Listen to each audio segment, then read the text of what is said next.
कि पिछले 3 सालों से रॉकी ने विदेशों तक अपना बिजनेस फैला दिया था और इंडोनेशिया और अमेरिका में भी उसने कई इलीगल काम किए थे।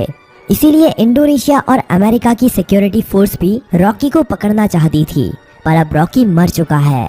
पर इंडोनेशिया और अमेरिका में रॉकी के इलीगल काम अभी भी चल रहे हैं। रमिका सेन कहती है तो इंडोनेशिया और अमेरिका की गवर्नमेंट को उसके खिलाफ एक्शन लेना चाहिए।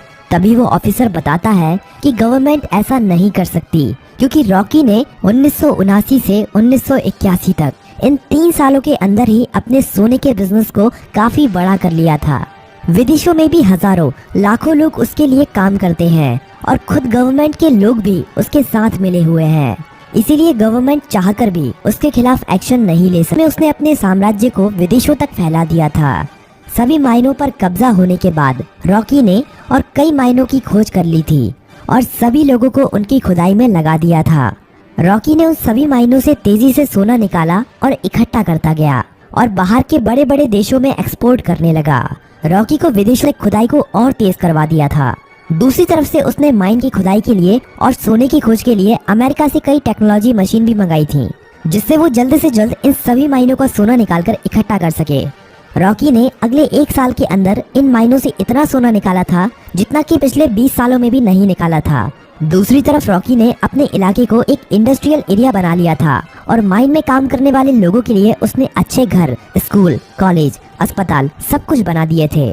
इसीलिए खुदाई करने वाले लोग उसे काफी पसंद करते थे और उसके लिए अपनी जान देने के लिए भी तैयार थे।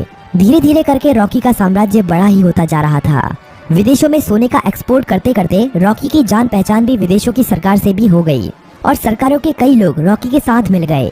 रॉकी कई बार इंडोनेशिया और अमेरिका में भी गया था। वहाँ पर भी उसने अपने सोने के साम्राज्य को काफी बड़ा कर लिया था। इस साम्राज्य को फैलाने में सरकार के कई लोगों ने उसकी मदद की थी और रॉकी ने एक गैंग अपनी इंडोनेशिया में और एक अमेरिका में भी खड़ी कर ली थी और रॉकी ने इन गैंग के लिए अपना एक एक लीडर भी बना लिया था और रॉकी उन सभी का राजा बन गया था। इस तरह से रॉकी ने अपने साम्राज्य को विदेशों तक फैला दिया था। अब कहानी फ्लैशबैक से बाहर आती है और हमें दिखाया जाता है कि जब रमिका सेन ने भारत में रॉकी के साम्राज्य को खत्म कर दिया था और रॉकी अपना सारा सोना लेकर समुद्र के बीच में चला गया था, वहाँ पर रॉकी ने इंडियन नेवी को खुद मैसेज करके उसे मारने के लिए कहा था। तब इंडियन नेवी ने रॉकी के शिप पर मिसाइल छोड़कर रॉकी को मार दिया था, पर रॉकी वहाँ पर मरा नहीं था। रॉकी का सारा सोना उसी समुद्र की गहराइयों में उसी जहाज में दफन है और रॉकी को अमेरिका के सबमरीन ने बचा लिया था। ये सबमरीन अमेरिका के एक बिजनेसमैन की थी, जिसे रॉकी ने उन 30 सालों के बीच में अपना पार्टनर बना लिया था। रॉकी अब अमेरिका में सबसे छुपकर रह रहा था और वो महीने में कभी कभी इंडिया भी किसी को फोन करता था कि केजीएफ का क्या हुआ, केजीएफ को ठीक होने में कितना समय लगेगा। अब कहानी इंडिया में शिफ्ट होती है और हमें दिखाया जाता है कि सलार केजीएफ के तबाह होने के बाद केजीएफ को दोबारा से खड़ा कर रहा है और जो लोग बच गए थे उन सभी लोगों के साथ मिलकर रॉकी के साम्राज्य को दोबारा से खड़े करने में लगा हुआ है। सलार ये सभी रमिका सेन से छुपाकर कर रहा है, पर बहुत जल्द रमिका सेन को भी इसके बारे में पता चलने वाला है। धीरे धीरे करके सलार रॉकी के साम्राज्य को दोबारा से खड़ा कर देता है और दोबारा से माइनों में खुदाई शुरू हो जाती है। अब सलार रॉकी को फोन करता है और कहता है, मालिक, हमने आपका साम्राज्य दोबारा से खड़ा कर दिया है। जिस तरह आपने कहा था, अब आपके लौटने का समय आ चुका है। रॉकी कहता है, सलार, तुम्हारे लिए मेरे पास एक काम और है। तुम्हें उस सोने को समुद्र से निकालना है जो हमने इतने सालों से वहाँ पर छुपा के रखा है। वो हमारी माइनों से ही निकला हुआ सोना है। इसे हमें किसी भी कीमत पर समुद्र से निकालना है। इस सोने की मदद से ही मैं दोबारा से भारत में अपने साम्राज्य को खड़ा करूँगा। सलार सोने को समुद्र से निकालने के काम में लग जाता है और इंडिया में अब एंट्री होती है रॉकी की। सलार अपने लोगों को कहता है कि मालिक कई सालों के बाद यहाँ पर पधार रहे हैं, उनके स्वागत में कोई भी कमी नहीं रहनी चाहिए। किसी को नहीं पता था कि ये मालिक कौन है। रॉकी अकेला ही अमेरिका से आ रहा होता है। केजीएफ में रॉकी का स्वागत धूमधाम से किया जाता है। सभी लोग रॉकी को देखकर हैरान थे, क्योंकि उन्हें लग रहा था कि रॉकी मर चुका है, लेकिन रॉकी तो अभी जिंदा है। रॉकी अपनी माइनों का काम देखने के बाद सीधा मिलना चाहता था रमिका सेन से। सलार कहता है कि हम भी उसके साथ चलेंगे, पर रॉकी कहता है कि नहीं, मैं अकेला ही मिलने जाऊंगा। रॉकी अकेला ही अपनी रोल्स रॉयल कार में जा रहा होता है। तभी नाके पर पुलिस उसे पकड़ लेती है। पुलिस वाले जानते नहीं हैं कि वो रॉकी है। वो रॉकी के पास लाइसेंस न होने की वजह से और ओवर स्पीडिंग होने की वजह से थाने ले जाती है। वहाँ पर रॉकी कुछ नहीं बोलता, बस अपने आदमियों को फोन कर देता है। थाने में बड़ा ऑफिसर आता है और रॉकी से चिल्लाकर बात करने लगता है। तभी पूरा पुलिस स्टेशन हिलने लगता है और कई हेलीकॉप्टर और बंदूक लेकर रॉकी के आदमी यहाँ पहुँच जाते हैं। उन आदमियों से एक आदमी रॉकी का लाइसेंस लेकर थाने के अंदर आता है और पुलिस को लाइसेंस दिखाता है। पुलिस वाला लाइसेंस पर रॉकी का नाम पढ़कर हैरान रह जाता है और रॉकी को वहाँ से जाने देता है। रॉकी अब सीधा रमिका सेन से मिलने के लिए जाता है। रॉकी के पहुंचने से पहले वो पुलिस वाला रमिका सेन तक ये खबर पहुंचा देता है कि रॉकी अभी भी जिंदा है। रमिका सेन ये खबर सुनकर हैरान हो जाती है कि अभी तक रॉकी कैसे जिंदा है।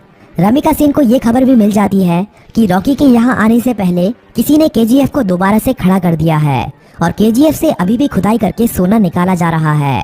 अब पीएम ऑफिस में एंट्री होती है रॉकी की। सभी लोग रॉकी को देखकर हैरान थे। रॉकी सीधा मिलने जाता है रमिका सेन से। रॉकी रमिका सेन से कहता है कि मैंने कहा था ना, युद्ध हुआ तो जीतूंगा मैं और जीत मेरी ही हुई है। रमिका सेन कहती है कि अच्छा है तुम जिंदा हो, अब मैं तुम्हारे सामने ही तुम्हारे केजीएफ को तुमसे छीन लूंगी। रॉकी कहता है कि उसकी नौबत ही नहीं आएगी। रमिका सेन रॉकी की इस बात को समझ नहीं पाती। तभी रॉकी वहाँ से चला जाता है। अगले कुछ ही दिनों में रॉकी रमिका सेन की सरकार गिरा देता है और सरकार में अपनी पार्टी को जिताकर अपने आदमी को प्रधानमंत्री बना देता है। रॉकी अब दोबारा रमिका सेन को फोन करता है और कहता है कि अब क्या करोगे, अब तो तुम्हारी सरकार भी नहीं रही। रमिका सेन कहती है कि अब मेरी जिंदगी का एक ही मकसद है, तुम्हारी मौत। रमिका सेन रॉकी के सभी दुश्मनों को इकट्ठा करती है।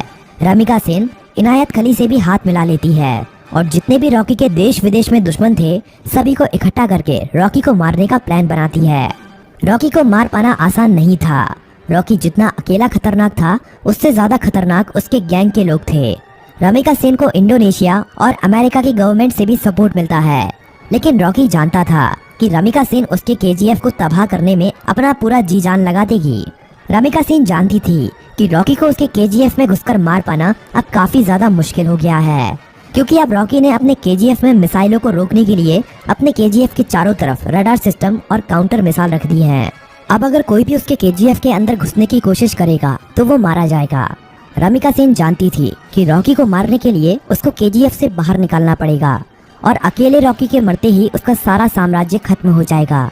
इंडिया में अपनी गवर्नमेंट खड़ी करने के बाद इंडिया की गवर्नमेंट रॉकी के लिए एक काफी बड़ी पार्टी रखती है। इस पार्टी में विदेशों के बड़े बड़े बिजनेसमैन, बड़ी बड़ी गवर्नमेंट के लीडर आते हैं। रॉकी की सिक्योरिटी के लिए इस पार्टी में काफी ज्यादा सिक्योरिटी लगी हुई थी। रॉकी पार्टी में पहुंच जाता है। थोड़ा नाच गाना होने के बाद पार्टी में एंट्री होती है रमिका सेन की। रॉकी से थोड़ी बातचीत करने के बाद रमिका सेन कहती है कि अब समय आ गया है कि तुम्हारे साम्राज्य को यहीं पर खत्म कर दिया जाए। पर तभी रॉकी के चारों तरफ हजारों लोग उसके ऊपर बंदूक तानकर खड़े हो जाते हैं। रॉकी की खुद की गवर्नमेंट उसे धोखा दे देती है और विदेशों से आए हुए बिजनेसमैन भी